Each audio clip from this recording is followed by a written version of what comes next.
So good evening friends, this side Rahul Magan here is Group Chief Executive Officer, Treasury Consulting and also a venture capitalist, and standing at the new office in India, we're going to shooting another video wherein we're going to talk about a very important topic, that are the banks of the globe, basically the front office of the banks of the globe, are they facing the global warming? Well, a few days ago there was a news that the Iceland, which is amongst the very best places to live, they mourn the loss of their first glacier. And what they did, they made a pamphlet and they mentioned that, I think it is 20th of July something, they mentioned that this was the date when they lost their first glacier. And they also mentioned in this pamphlet that 200 years from now, which is approximately 2019, which is 2219. I'm 100% sure I'm not going to be here. 200 years from now, that the Iceland would lose all the glaciers or whatever glaciers they have. I'm not a scientist, neither I know that what is the quantum of the glaciers we have in Iceland, or what would be the impact on the earth. But little bit I know is that the bank front office are also facing the global warming. We know that in 2008, the bank front office, like today people talk about forward contract, option contract, forward rate agreements, overnight index swap, IRS, exotics, the synthetics, the securitization, the originate to distribute, the mortgages, the commercial MBS, CMBS, RMBS and whatnot. The list is very long actually. These all being created by the front office of the bank. And we also have to admit that the top three banks of the globe, and predominantly Goldman played a very important role in terms of the creation of these instruments in the market. So whatever instrument you name today, it is being created by the Goldman. And apart from Goldman, the top three banks like Goldman, Citi, Standard Chartered, Citi, top 5-6 banks also played a very important role. But when the globe is one side talking about the global warming, we should also talk about that we are also facing global warming in banks front office as well. Now I would like to divide this video into 4 parts, and the number 1 part is that let's talk about Singapore banks, which is part 1. When we talk about Singapore banks, there is a recent news that Piyush Gupta, the head of DBS, Development Bank of Singapore, a bank practically owned by the government of Singapore. DBS was in news, and recently Piyush Gupta was on the LinkedIn because, if I'm not incorrect, that DBS being termed as the best bank in the globe by Euromoney. I don't want to criticize the DBS, but we all know that how Treasury awards are given, how Euromoney, Eurofinance awards are given. When I was in Treasury, Euromoney and Eurofinance used to write us an email and they used to tell us, you make our bank as number 1 and so on and so forth. So I'm not going to criticize whether DBS would rightly be acclaimed as number 1, the best bank of the globe or not.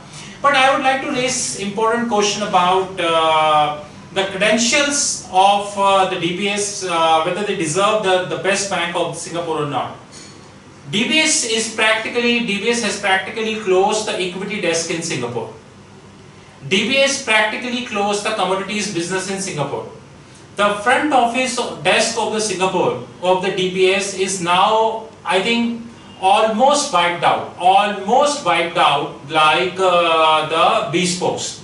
Like if you come to Delhi, you will get to know that sparrows are almost gone out of Delhi. And one of the important reasons why people are claiming is that sparrows are gone out of Delhi because of the mobile radiation, and then there is a pollution. Similarly, the bespoke part in the DBS is now a history. Gone are the days in 2008 when the top 3 banks of the Singapore, UOB, United Overseas Bank, DBS, Development Bank of Singapore and OCBC, they all used to be the lead creator in the bespoke. There is a myth which we have about Singapore, which myth is that all 3 are owned by the government. No, DBS is owned by the government while UOB and OCBC are run by the private families. But that is something not a part of the discussion, whether it is run by the private families or it is run by the government. But if you carefully see that in Singapore also, that in the last at least 2 to 3 years, I can give in writing that not the single bank in the top 3 banks of the globe. So basically Singapore banking architecture is like that.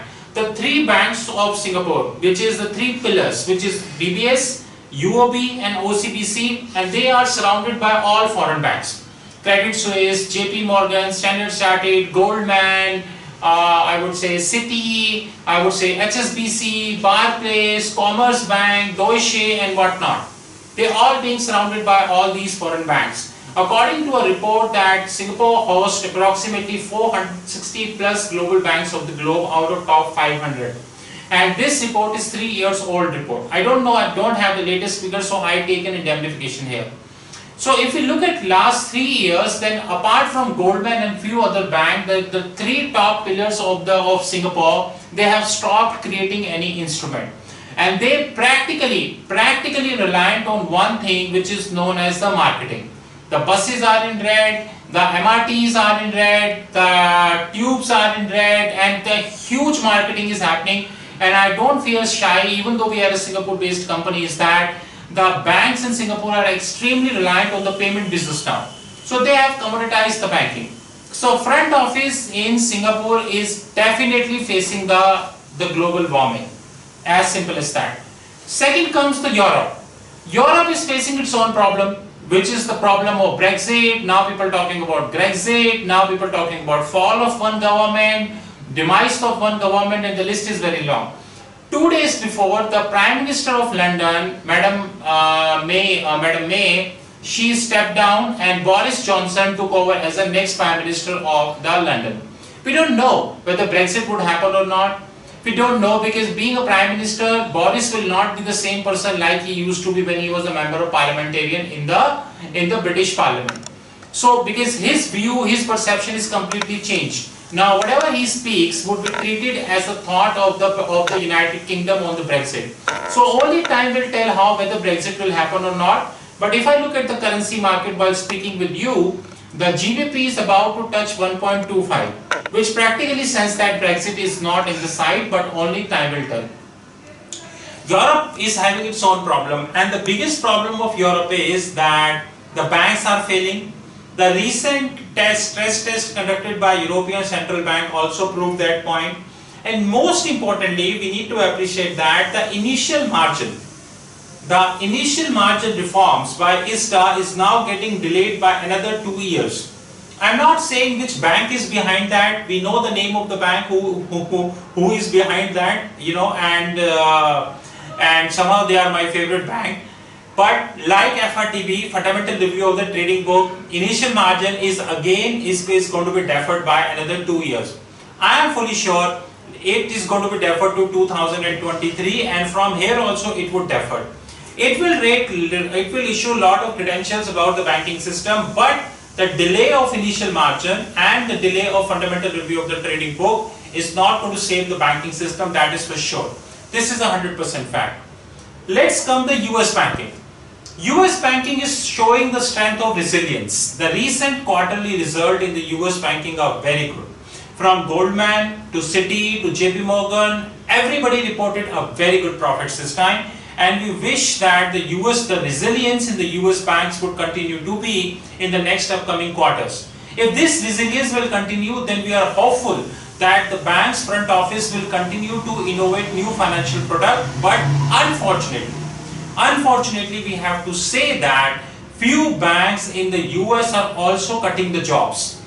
Not basically the way they used to cut, like Goldman. Goldman is very clear that they're going to have a lot of bots in place and they're going to cut the traders. Like Citi is also introducing a lot of bots. Chase, according to LinkedIn and various public sources, spending $18+ billion of annual technological budget. That's great. 18 billion is the revenue of Tata Consultancy Services, plus minus 1-2 billion. I take an indemnification here. Plus minus 1-2 billion, because I'm not sure about the latest number. I have not saw their result latestly. But their annual revenue is closer to 18 billion. So the annual revenue of the Tata Consultancy Services is the annual technological budget of JP Morgan. Now we are very sure that JP Morgan is spending too much money, of course, is to abreast themselves of the latest technological changes and also not reliant much on the manpower. Now the last but not the least is coming Indian banking. I have no words about Indian banking. It is full of frauds. We have seen a lot of frauds recently in the Indian banking. In fact, 1 week before we saw that Bhushan Steel came up with the 2 frauds in the Indian bank, and every passing day there is a fraud which is coming in the public domain. You can check in the Google if I am saying wrong. Even I think today or yesterday ICRA downgraded the ratings of Yes Bank, whereby 32,000 crores worth of bonds, 32,000 worth crores of bonds is at stake. I am not saying that, Google is saying that. You can check on the Google, so don't rely on my word, okay? Indian banking has reached to a level just like a Titanic ship, whereby according to the movie Titanic, the hit with the iceberg happened at 12 in the night, closer to 11:50 according to the movie, and at 2:15 sharp, according to movie 2:12, according to the internet, the 2:15 sharp the Titanic sank. So practically 2 hours and 25 something odd minutes, take it flat note, 2 hours 30 minutes after the hit, Titanic sank. According to me, Indian banking has reached to that level. Whether it's ICICI Bank, it's a Yes Bank, or the Indian public sector banks, they all end up in a big mess. We're not going to discuss, we're going to have separate video in that regards. Apparently speaking, if we consider this backdrop, then the only front office which is capable to create new instruments is the US. But unfortunately, US front office people, US front offices are moving away from manpower and they are moving away to technology. Now the only thing to summarize in this video is that whether the bots which these banks are coming up, like Chase is having a bot Marcus, Bank of America having a bot Erica, Standard Chartered having a bot Stacy, but that is a local website which is Hong Kong website. Now these bots, how long they would be able to serve these derivative changes, we need to see. But unfortunately, all the 3 bots I mentioned, Marcus, Erica and Stacy, they all are retail banking bots. And whatever limited information that is coming in the public domain, that is also about the retail banking. Henceforth, to conclude that the banks front office are facing huge global warming, just like we have in the temperature in the island and the Iceland and the different countries of the globe. I think we have reached to a level when in the next 5 years, probably 7 years, we might not be able to see a lot of changes in the banking system. I might not be sure that whether the fundamental review of the trading book, which is set to hit in 2021, it will further defer for another 2 years. I might not be strange. I might not be surprised that October 2023, when the Basel recommendation is going to get live across the globe, practically October 2023, which is approximately 4 years from now, I will not be surprised that even at that point of time they will be deferred for another 2 years. We need to see that now. One important thing that also hits these reforms in the front office is the Deutsche crash. Deutsche is all set for meltdown. We all know that. According to the books of Deutsche, they have roughly $49 trillion of derivative. My first question, I would like to summarize this video with my 5 simple questions. My first question is, how come a bank who is in the negative news from the last several years be allowed to have $49 trillion worth of derivatives in the books? I am not sure. Secondly, how would he wind up this $49 trillion derivative when the entity himself do not exist? Deutsche is winding up now. The process has started. I term Deutsche wind up as a start of the end of the banking system of the globe. I repeat, start of the end of the banking system of the globe. My third question to regulator, the XVAs, the CVA, DVAs, MVAs, KVAs, LVAs and all, how the bank is going to be repriced them in the books. Fourth, we're going to have separate video in that regards. The interbank market would be jolted. It's just like somebody sleeping at 4 AM. You just wake him up with both the hands. It's going to be like the interbank. And fifth is that if the Deutsche is going to be wind up, then it would be the last nail in the coffin that banks are not going to be creating any new instrument in the front office, and it would be the death, practically the death of the front office of the globe. That's what I'm saying. With this, Treasury Consulting, thank you very much. More videos on the cards. This is our India office. Don't worry, a lot of new developments on the card. And don't forget that in the first week of August, banks are in losses.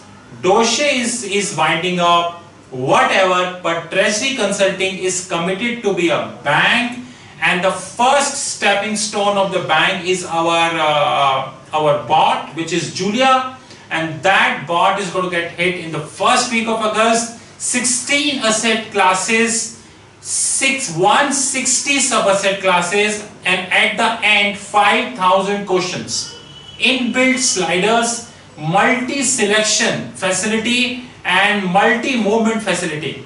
I challenged Marcus and Erica if they have all facility which Julia is coming up with.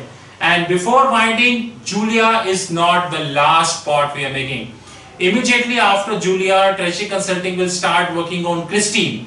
Christine would be coming up the virtual CFO, and after Christine we would start working on Smith, which would talk about the defense, because our defense business is coming up and we're going to have a separate bot for defense, and that's going to be Smith. So practically speaking, by December, once the world will welcome 2020, Treasury Consulting website fixedincome.global would have 3 live bots. Julia, which covers the foreign exchange and the treasury market, the world's first derivative bot. Christine would be the world's first virtual CFO bot, and then the Smith, who would cover the defense business. We are committed. Unlike Dossier and another banks, we're not bothered what is happening in the banking system. We want it to be a bank. And I hope that the US banks will continue to show the good results in the upcoming quarter. Lot of videos on the card. You know my mobile number 919899242978. You know our fixed income platform www.fixedincome.global. Have a great time. Talk soon.